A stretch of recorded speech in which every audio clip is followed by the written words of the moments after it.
Señor es bueno, como dice el hermano, bueno. Gloria a Dios. Yo me deleito cada vez que el Señor me da la oportunidad de estar en este lugar. ¿Por qué? Es sencillo, estoy con el pueblo de Dios. Amén. Con este grupo precioso que el Señor con su sangre ha comprado. Y yo creo que eso es un motivo grande para que usted y yo nos gocemos.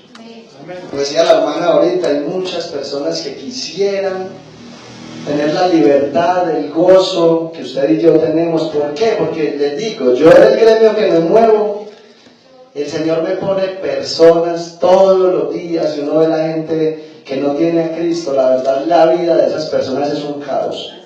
Es un caos total. No tienen libertad, no tienen gozo, no tienen paz.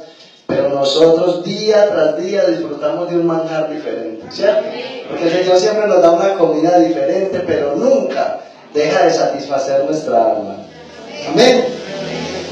Le invito para que se ponga sobre sus pies y abra su Biblia en el Salmo capítulo 32.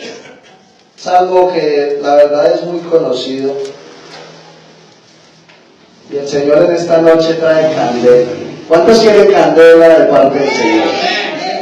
Gloria a Dios. Salmo capítulo 32.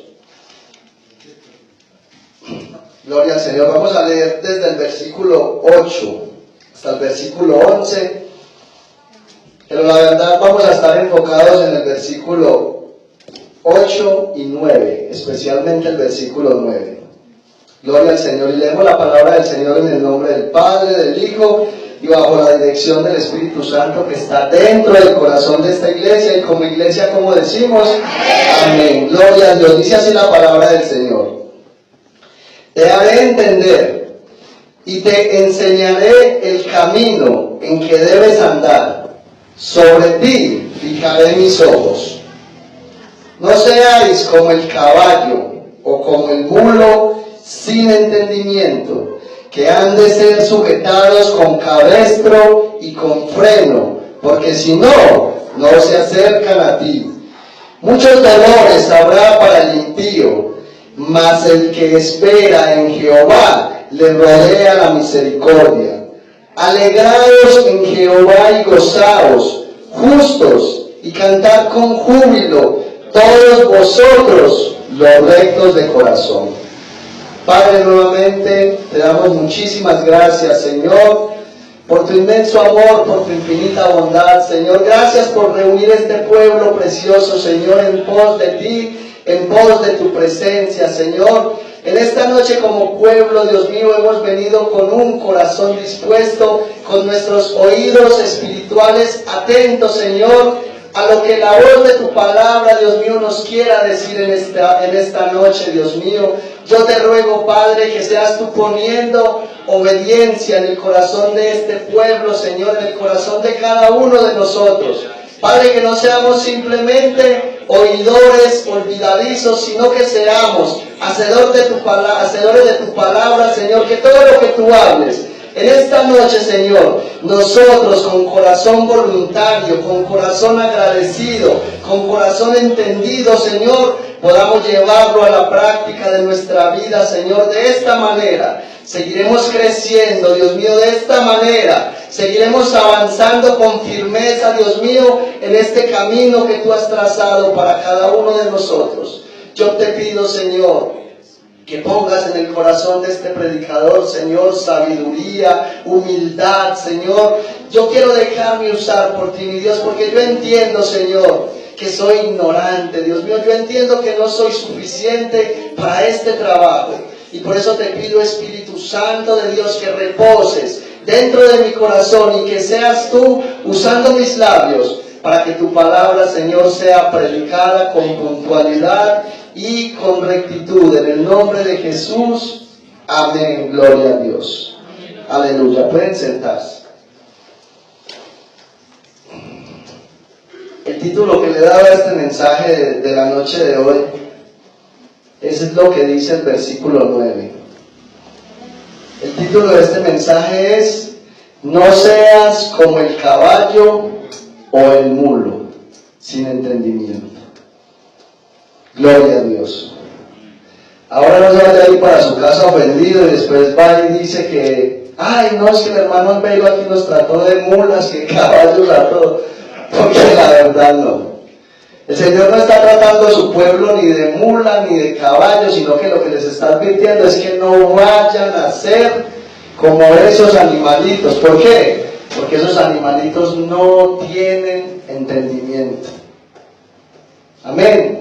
Recuerden un poco las palabras del domingo: mi pueblo pereció porque le faltó conocimiento, o sea, porque no entendieron directamente el mensaje de Dios, y como no lo entendieron, no lo llevaron a la práctica. Que el Señor no nos halle a nosotros como ninguno de estos dos animalitos que mencionamos acá. Amén. Gloria al Señor. Este salmo que hemos tomado, ya de pronto muchos de nosotros que estamos aquí nos identificamos con este salmo. Sabemos que el título que nos trae este salmo es la dicha del perdón. Y este salmo es el producto del trato que Dios tuvo con David cuando lo confrontó acerca de aquel pecado que él cometió con aquella mujer llamada Betsabé. Y de pronto algunos de nosotros nos sentimos identificados con esa narración que la Biblia nos da allá en el segundo libro de Samuel, en el capítulo 11.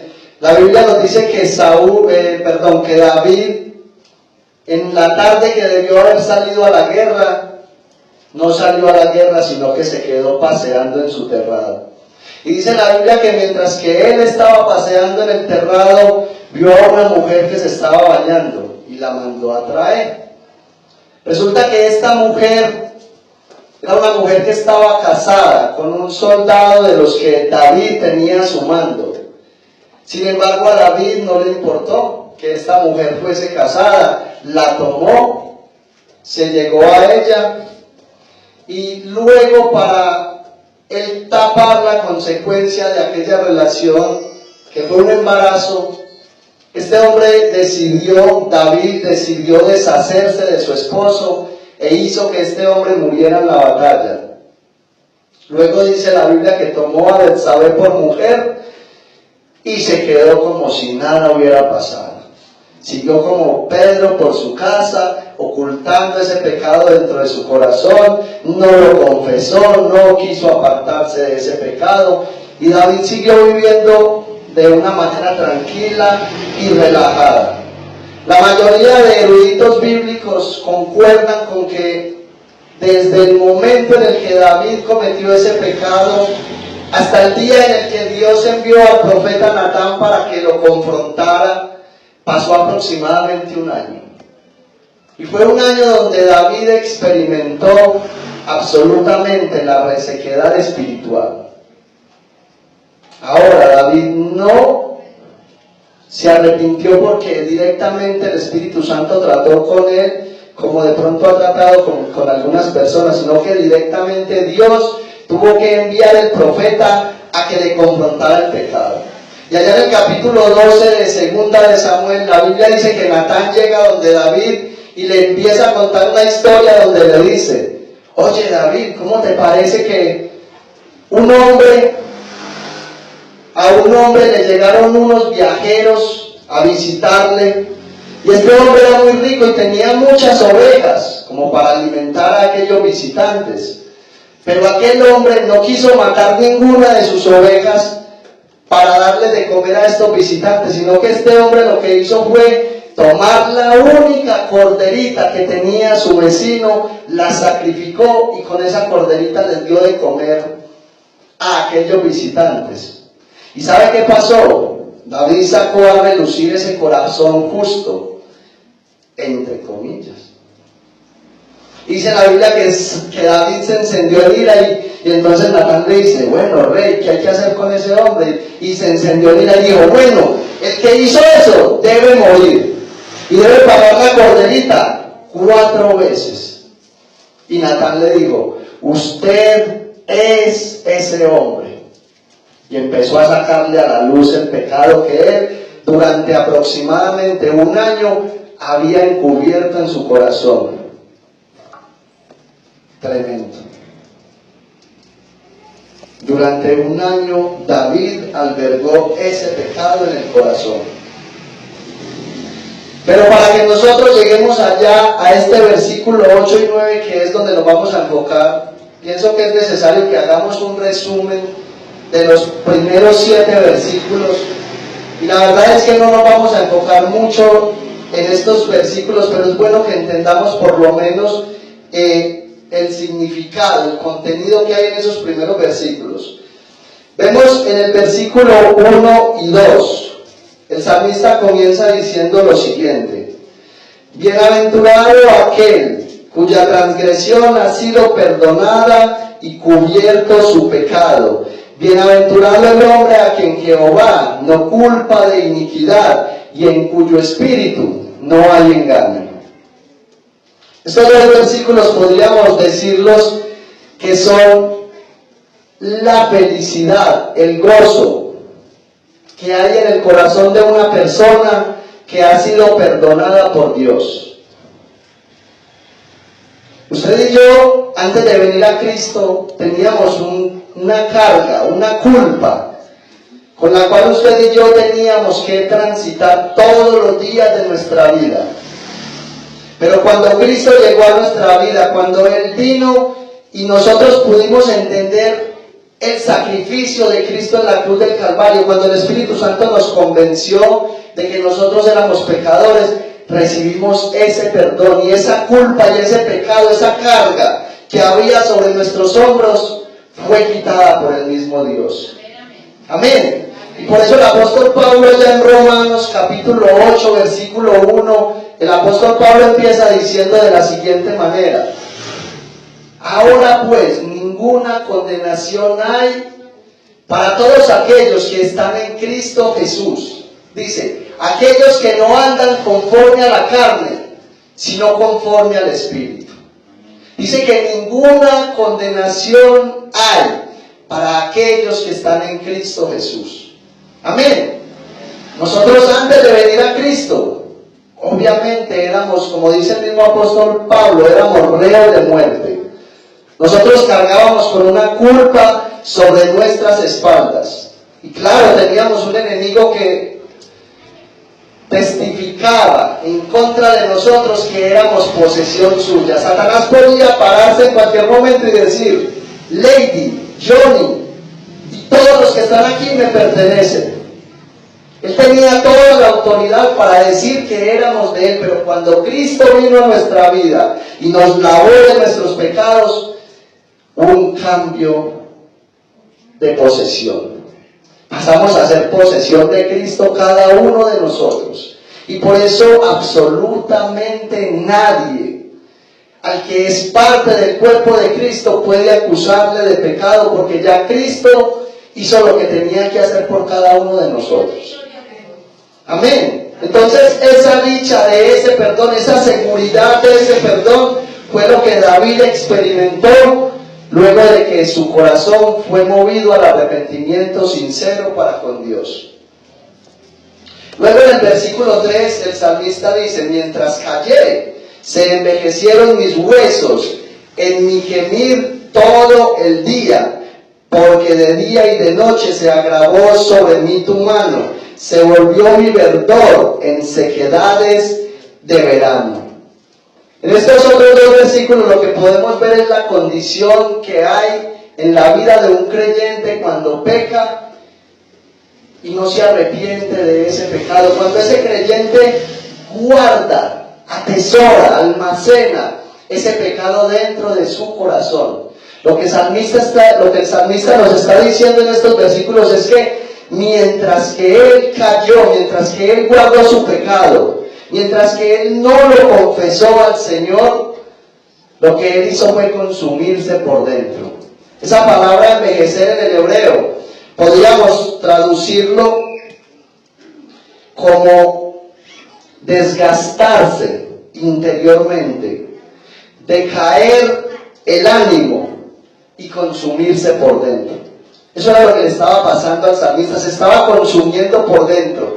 Algo dentro de él no estaba bien, no había gozo, no había paz. No había el respaldo de Dios dentro de su corazón, mientras que él guardó ese pecado y no lo confesó. Ahora, tiene mucho sentido esto que voy a decir. Cuando alguien guarda un pecado dentro del corazón y no lo quiere confesar delante del Señor, es porque no quiere abandonarlo. Amén.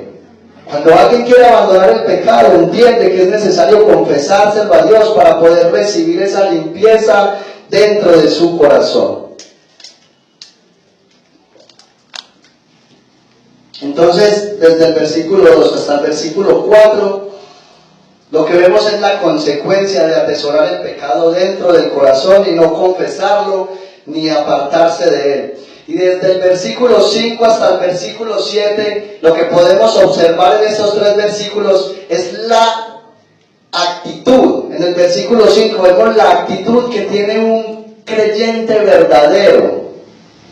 En el versículo 5 vemos la actitud que hay en un corazón que realmente conoce a Dios. Porque David sabía que ese pecado que había cometido no era más grande que la misericordia de Dios. Y es bueno que usted y yo entendamos esto, porque a veces creemos que porque cometemos un pecado que es muy visible, la sangre de Cristo no tiene el poder suficiente para borrarlo del corazón. Pero el salmista entendía que Dios era más grande que ese pecado que él había atesorado. Por eso él lo que hace después de ser confrontado, mire lo que dice el versículo 5: mi pecado te declaré y no encubrí mi iniquidad. Dije, confesaré mis transgresiones a Jehová, y tú perdonaste la maldad de mi pecado. Cuando alguien realmente conoce a Dios y se acerca a la fuente de la gracia, entiende que el Dios de la Biblia tiene la misericordia. Tan grande es la misericordia de Dios, que es imposible que un corazón arrepentido se acerque a Él y Él lo desprecie. Amén. ¿Sabe qué pasó con David cuando recibió el perdón? En esos versículos que acabamos de leer, nosotros veíamos que él hablaba de que su vida se había vuelto seca. Y lo que vemos ahí es un contraste con lo que dice el salmista en el Salmo capítulo 1, en el versículo 3, porque en el capítulo 1, versículo 1, el salmista dice: bienaventurado el varón que no anduvo en consejo de malos, ¿cierto? Ni ha transitado por el camino de los pecadores, ni en silla de escarnecedores se ha sentado. En el versículo 2 dice: sino que en la ley de Jehová medita de día y de noche. Esto fue lo que le vino a David al corazón. Empezó a meditar en la misericordia de Dios y entendió que ese Dios de misericordia le podía levantar. Y en el versículo 3 dice: será como árbol plantado junto a corrientes de aguas, que da su fruto en todo tiempo, y su hoja no cae. Y dice: y todo lo que hace prosperará. Amén. Lo que David había perdido era ese verdor, eran esas hojas verdes, esa lucidez, esa vida que había dentro de él, la había perdido David a causa de su pecado. Pero inmediatamente él confesó ese pecado al Señor, volvió a la fuente, volvió a reverdecer, volvió a crecer y a dar buenos frutos. Amén. Dice el versículo 6: por esto orará a ti todo santo en el tiempo en que puede ser hallado. Ciertamente en la inundación de muchas aguas no llegarán estas a él. La confianza de que no importa hasta dónde pueda llegar una persona, Dios en su misericordia no permitirá que esa alma se pierda.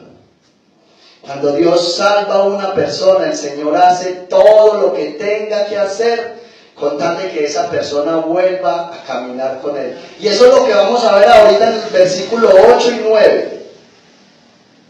Porque es necesario que entendamos dos conceptos en esta noche. ¿Cuáles son? Cuando una persona realmente es de Dios, no se deleita en el pecado. Cuando una persona realmente es de Dios, no practica el pecado. Pero es muy probable que alguien que es de Dios peque y se descuida. Pero como Dios conoce el corazón de aquella persona, si le ha tomado por hijo, el Señor hará todo lo que tenga que hacer para que esta persona vuelva al camino. ¿Sabe por qué? Porque conoce el corazón de aquella persona y sabe que a pesar de su debilidad, le ama. Amén. Versículo 7. La confianza que hay en la persona que recibe el perdón dice: tú eres mi refugio, me guardarás de la angustia. Gloria al Señor. Con cánticos de liberación me rodearás. Es imposible que alguien, después de recibir el perdón del Señor, no ponga su confianza en Él. Pero también es imposible que alguien que ha recibido el perdón de Dios no tenga un cántico de alabanza para Él. ¿Quiere ver una persona que no haya recibido el perdón de Dios y que por dentro se está consumiendo porque hay un pecado que no ha confesado, porque hay algo que le impide estar en la presencia de Dios? ¿Quiere verlo? Mírelo en la congregación cuando se está alabando al Señor.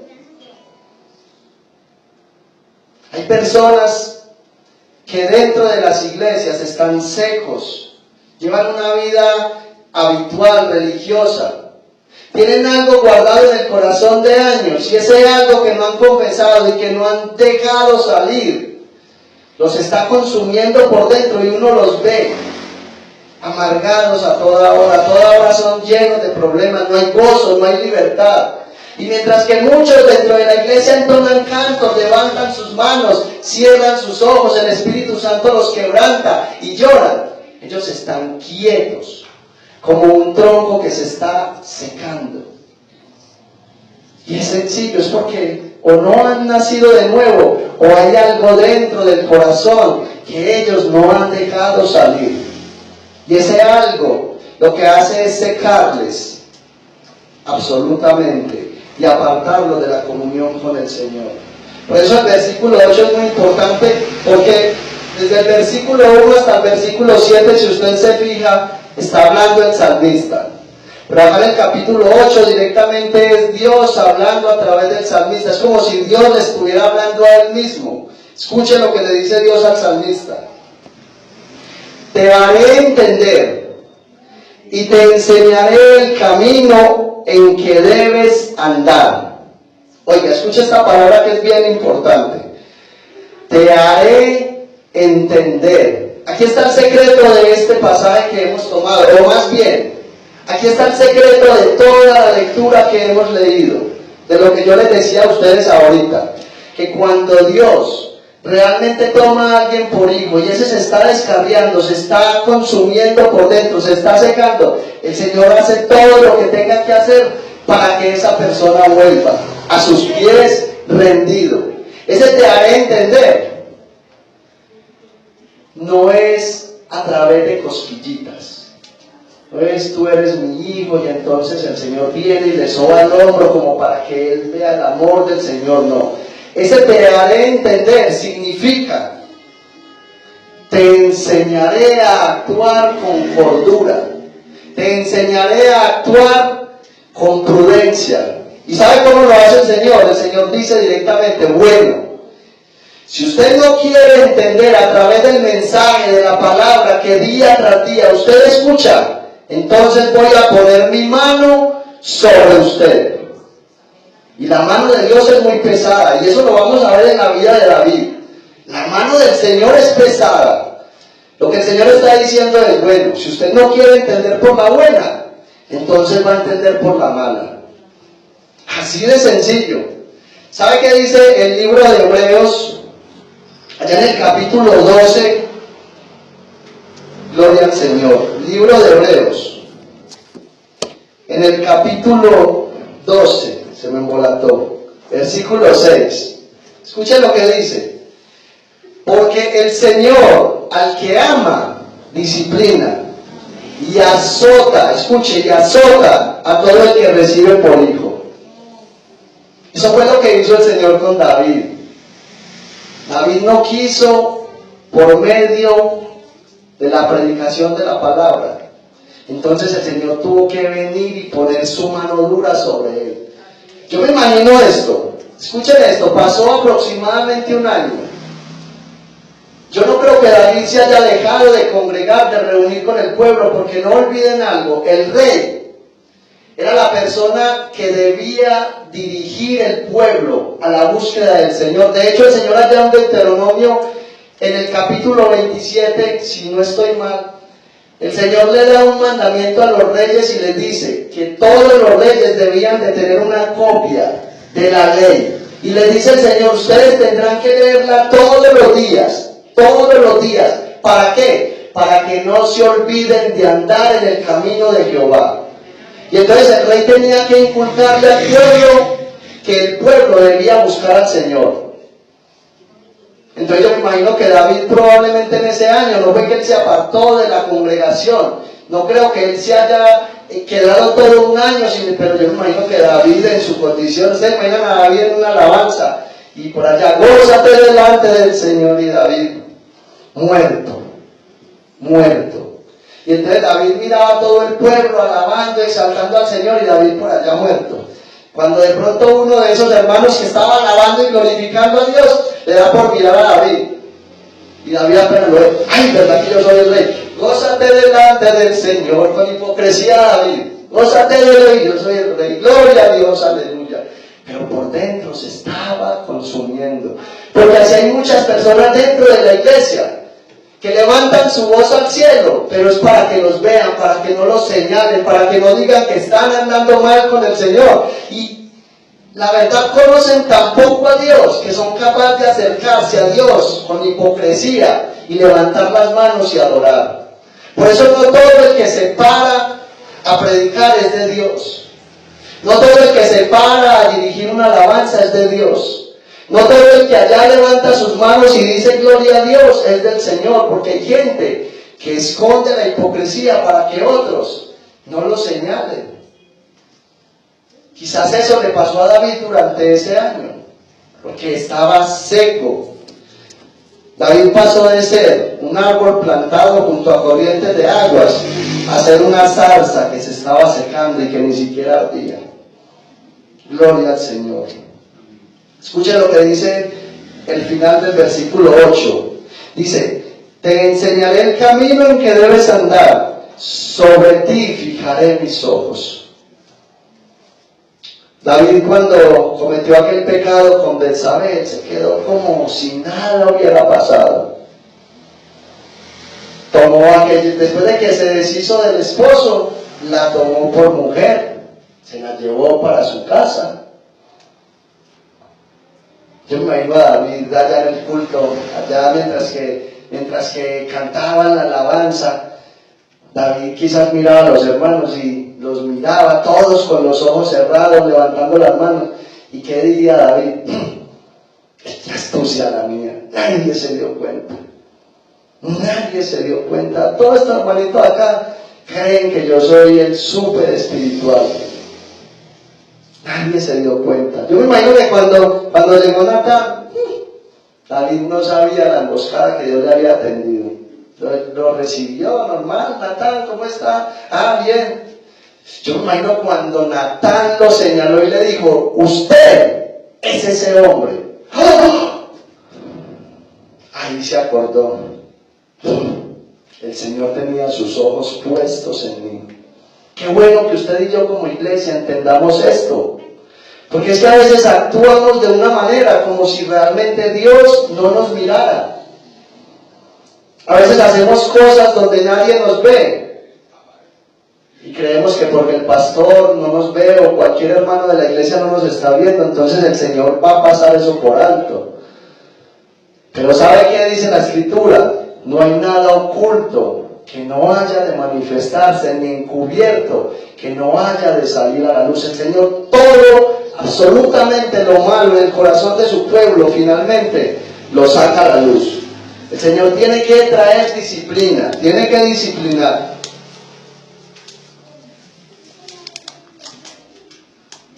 Escuche esto que es importante.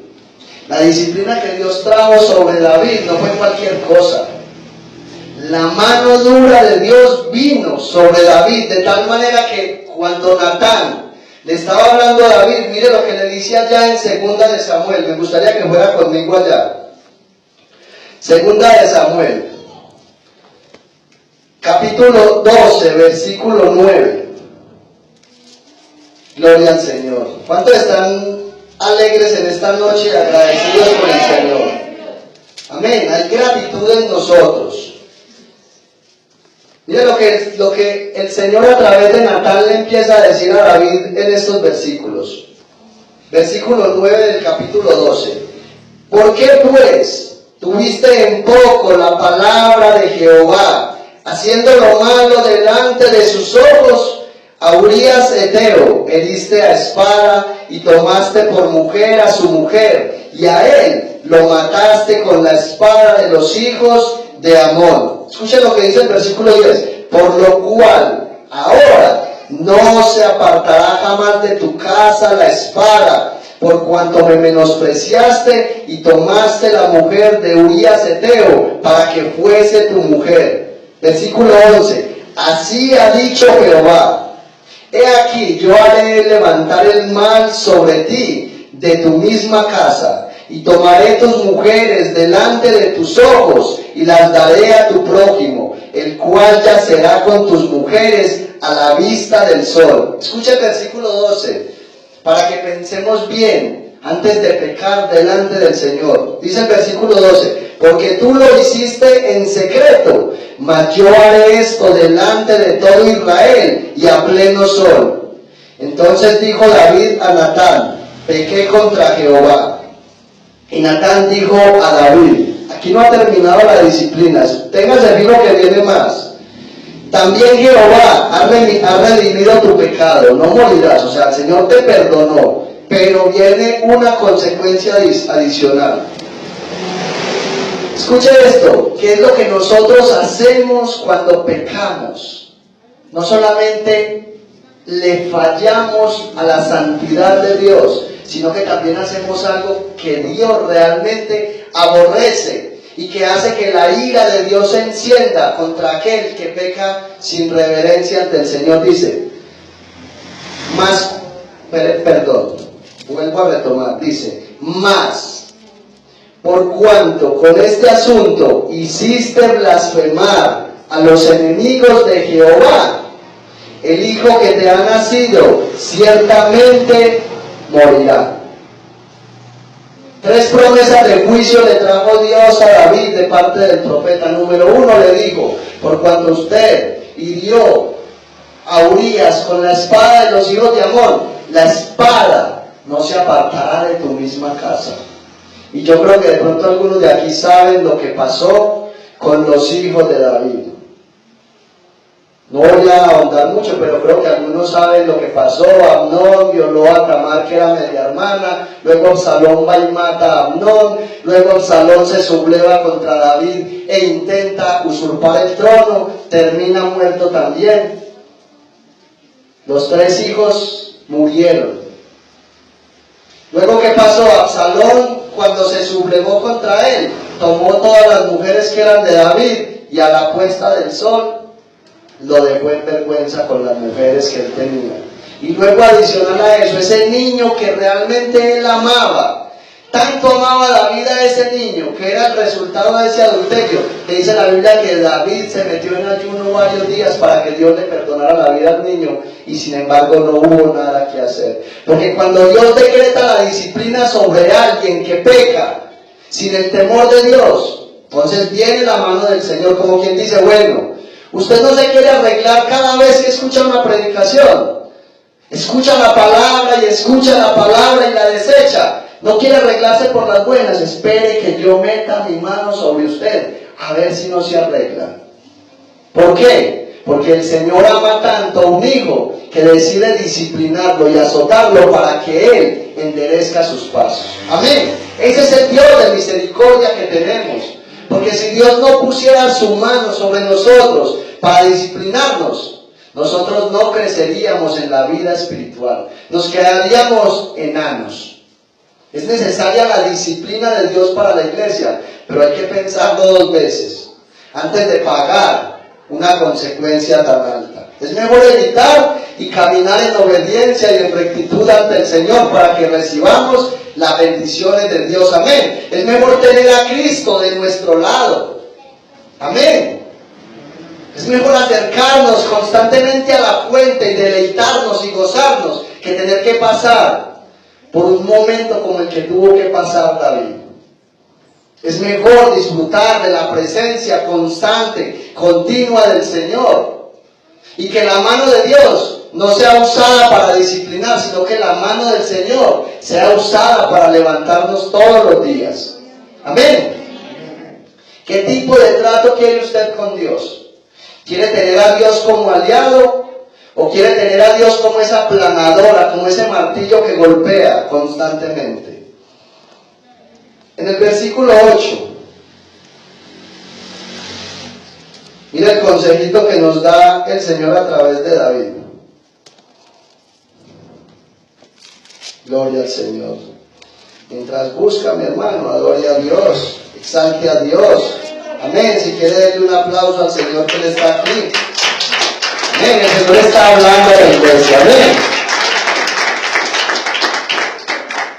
Ahora viene el consejo del salmista donde dice: no seáis como el caballo o como el mulo sin entendimiento, que han de ser sujetados con cabestro y con freno, porque si no, no se acercan a ti.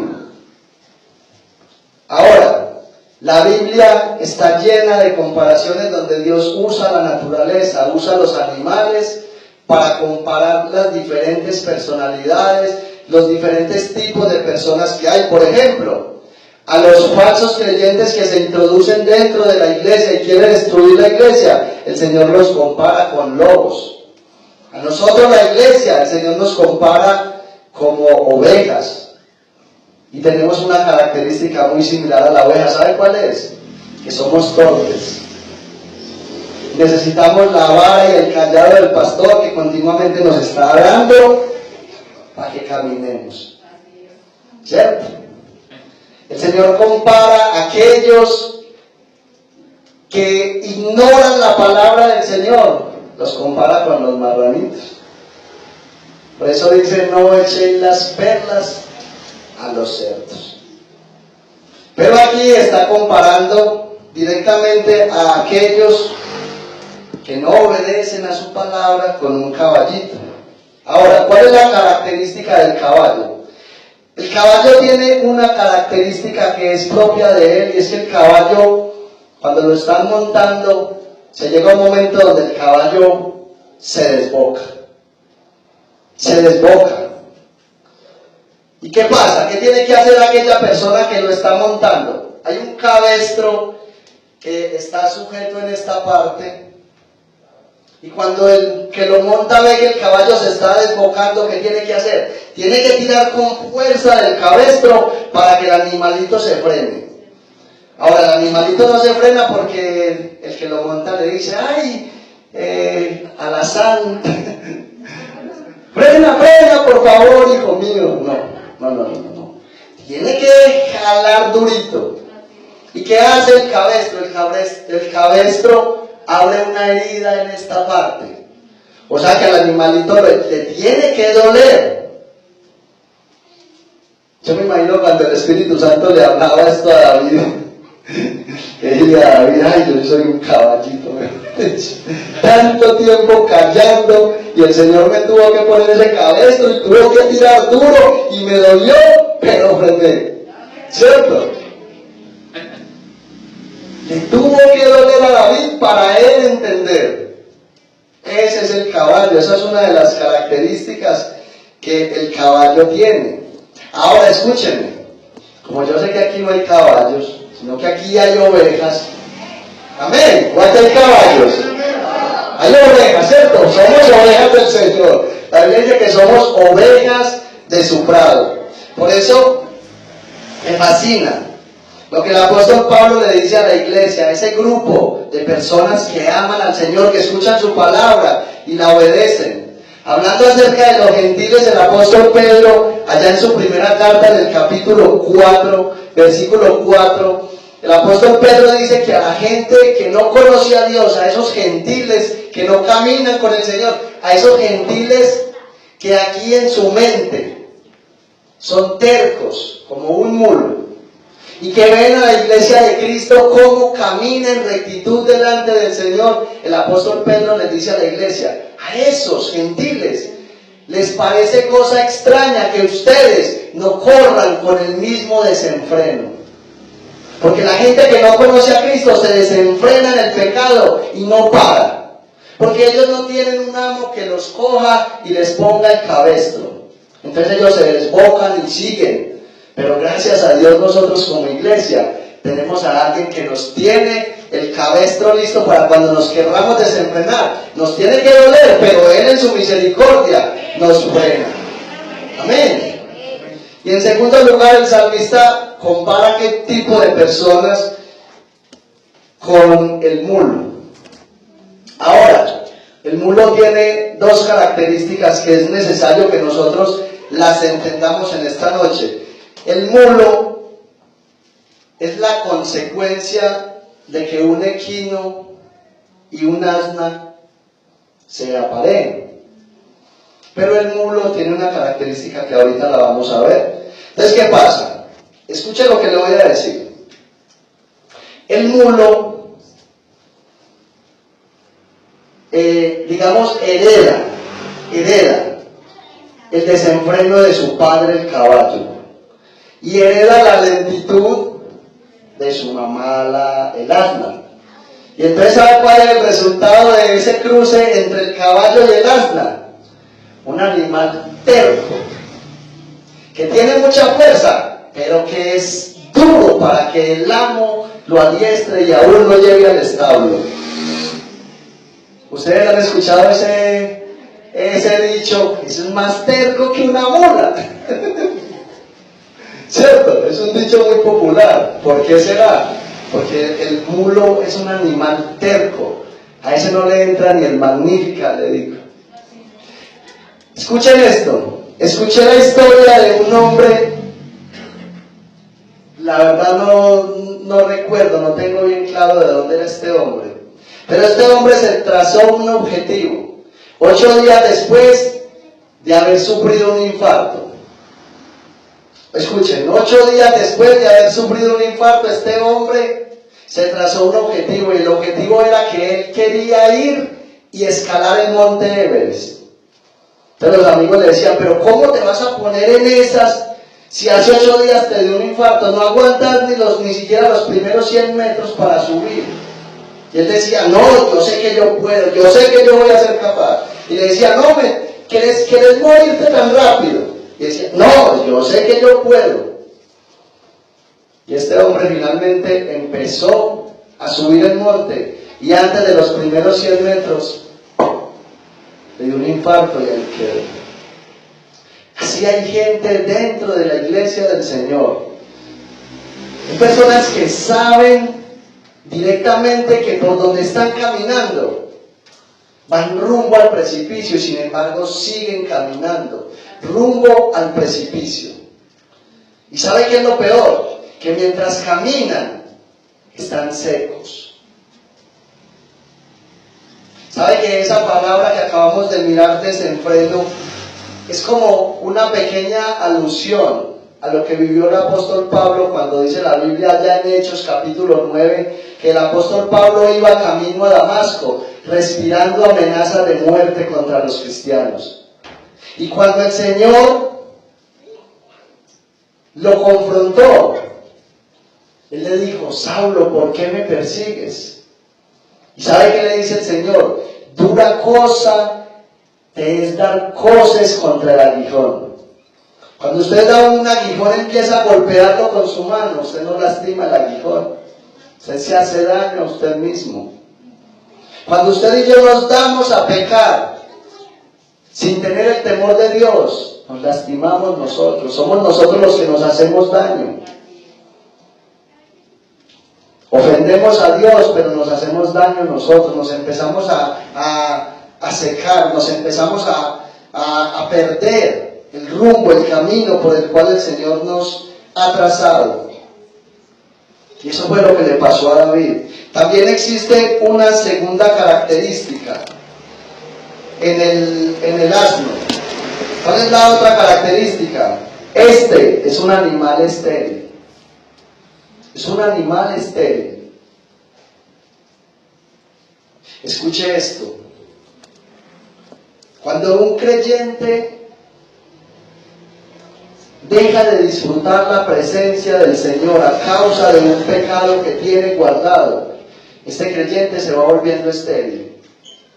Y por eso usted ve que hay personas dentro de la iglesia que nunca, jamás se dan a servirle a Dios. No es porque en ellos no hayan dones, porque la Biblia dice que Dios derramó los dones sobre la iglesia. El Señor bendijo toda la iglesia a través de los dones. De hecho, yo le digo con plena certeza, todos los que están aquí, o todos los que estamos aquí, hemos recibido dones de parte de Dios. Pero hay momentos donde es esa falta de relación con Dios la que nos impide que esos dones salgan a flote. Y entonces cuando un creyente no confiesa ese pecado que lo tiene atado, que no lo deja progresar, que no lo deja acercar a Dios, ese creyente se va poniendo estéril y deja de dar frutos, Y por eso uno ve que hay personas que vienen a los cultos, se sientan, escuchan la palabra, se van para la casa y su vida es un vaivén, pero nunca jamás uno les ve dar frutos. Uno no ve que esas personas se gozan. El Espíritu Santo es moviéndose en la iglesia, deleitándose, y esas personas son secas, muertas espiritualmente.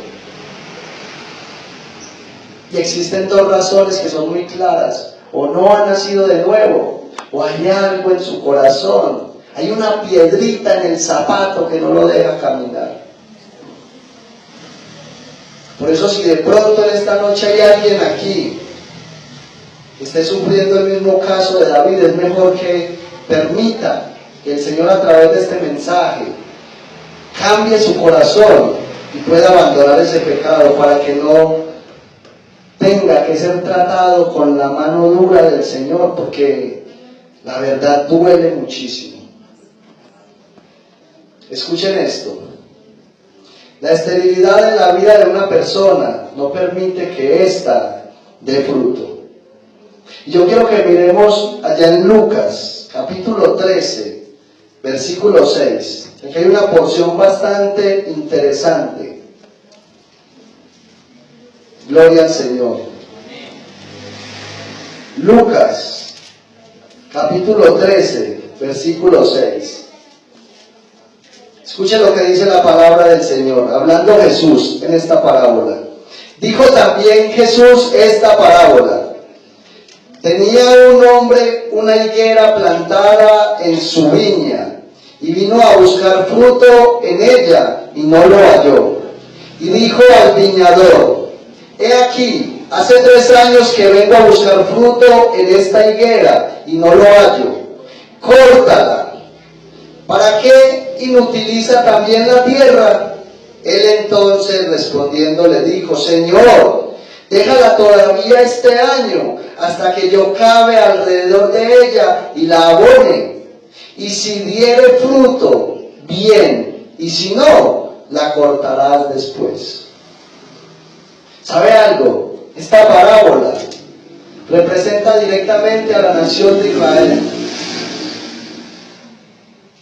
Y escucha lo que dice ahí el dueño de la viña. Dice, él le está diciendo a su viñador, le está diciendo: llevo 3 años seguido, donde vengo buscando el fruto en esta higuera y no lo veo. Y le dice: no, ¿sabe qué? Necesito que la corte.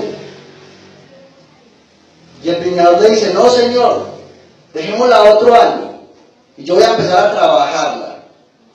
Y si en ese año que yo la esté trabajando, ella no da fruto, entonces podemos cortarla, no hay problema, pero démosle 1 año a esta higuera para que empiece a dar fruto. Escuche esto: hay creyentes que llevan muchos años escuchando el mensaje de la palabra, muchos años, y el Señor constantemente, a través del mensaje, viene a buscar fruto en ellos. Y el Señor no haya ese fruto en esa higuera, porque es una higuera estéril, es una higuera que no da fruto. Y entonces lo que esta parábola está diciendo aquí es que el Señor tiene un límite para las personas. Existe un límite en el corazón de Dios para todos aquellos que escuchan la palabra y no la atienden. Y eso es precisamente lo que hizo el apóstol Pablo con ese creyente en Corinto. Que ese hombre estaba pecando con la que era la mujer de su padre. Y llevaba tiempo en la iglesia guardando un pecado. Y nunca se arrepintió. Y el apóstol Pablo tiene que escribir una carta donde le dice, no, a ese hay que expulsarlo de la iglesia. Hay que expulsarlo de la iglesia.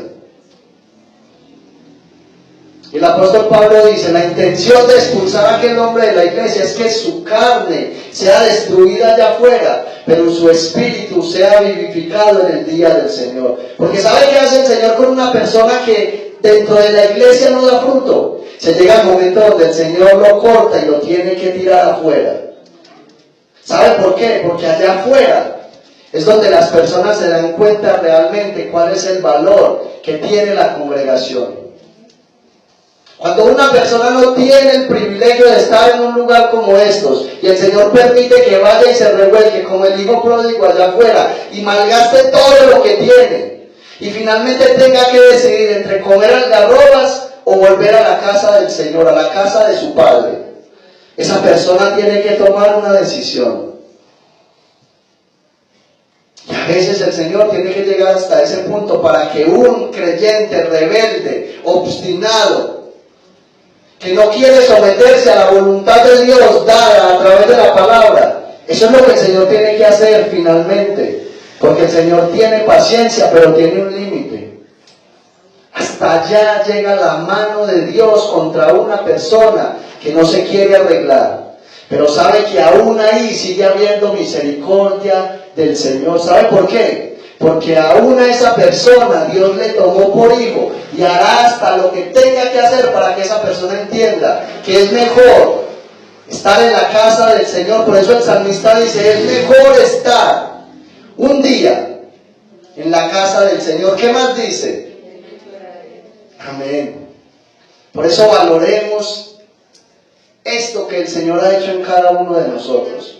El Señor nos rescató de ese mundo perdido de afuera. Amén. El Señor nos rescató de las garras de Satanás, nos rescató de esa vida caótica que nosotros teníamos allá. Y por eso el apóstol Pablo ya en el capítulo 4, en el versículo 2, le dice a la iglesia, baste ya el tiempo pasado para andar haciendo lo que agrada a los gentiles. Baste ya el tiempo pasado. Afuera nosotros pecamos mucho, afuera ofendimos a Dios de todas las maneras. Ahora que somos parte del cuerpo de Cristo, hagamos que el Señor se goce y se alegre a causa de nuestra vida. Hagamos que el Señor se goce por lo que usted y yo hacemos para Él. Todo lo que usted y yo hagamos, hagámoslo con el corazón para que el Señor sea glorificado, para que el Señor sea exaltado. No provoquemos una úlcera en el corazón del Señor, porque es un Dios lento para la ira, pero cuando se aira, pone su mano dura sobre aquel rebelde que no se somete. Amén. Que el Señor en esta noche nos haga entender en nuestro corazón a través de este mensaje que tenemos un Dios santo, un Dios que nos ama, un Dios recto y que lo que el Señor promete lo cumple. La Biblia dice que aunque nosotros fuéramos infieles, perdón, dice que el Señor permanece fiel. Y muchos creyentes citan ese pasaje. Ay, gloria a Dios, es que yo peco. Y sin embargo la misericordia de Dios, la fidelidad de Dios, el Señor no tiene en cuenta eso. Pero lo que ellos no entienden es que ese contexto se refiere, es a lo que estamos tratando en esta noche. El Señor sigue siendo fiel cuando decreta la disciplina y el juicio sobre alguien. Eso es lo que dice ese pasaje.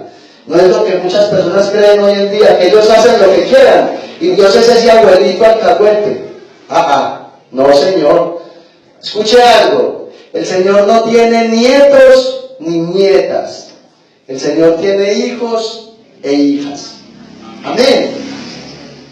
Es mejor que usted y yo estemos haciendo la voluntad del Señor, porque al hacer la voluntad del Señor, usted y yo vamos a estar, como dice el Salmo 1 en el versículo 3, estaremos constantemente junto a corrientes de aguas. Amén. Cada día habrá una razón para alabar, para exaltar, para glorificar a Dios. Cada día habrá una razón en nuestro corazón para abrir nuestros labios y adorar al Señor, para darle gracias cuando amanece, cuando atardece, cuando anochece, cuando estamos comiendo, le damos gracias al Señor, cuando estamos trabajando, le damos gracias al Señor. Amén. Eso es vivir a Cristo personalmente, no una religión. No es una religión, es un Dios vivo que sostiene una relación personal con toda su iglesia. Póngase sobre sus pies y vamos a orar, vamos a darle gracias al Señor por esta palabra que nos trajo en esta noche, que el Señor nos siga ayudando, que el Señor nos siga fortaleciendo, que el Señor nos siga llevando adelante como iglesia. Amén. Padre, te damos muchas gracias, Señor, en esta noche. Dios mío, gracias por esta palabra que has traído a este pueblo en esta noche, Señor. Dios mío, tú sigues siendo bueno con cada uno de nosotros. Tú sigues hablando con claridad, Señor, porque tu propósito es que nosotros como pueblo sigamos adelante, Señor, tu propósito es que como pueblo, Señor, sigamos andando en un camino de rectitud. Dios, yo te pido por este pueblo, Señor, yo te pido, Padre, que en el corazón de este pueblo tú no permitas, Señor, que se albergue ningún tipo de pecado, Señor. Dios mío, yo te suplico que el corazón de este pueblo sea como un árbol plantado junto a corrientes de agua, Señor. Ayúdanos a ser obedientes a tu palabra, Señor. Ayúdanos a estar sometidos, Señor, a tus decretos.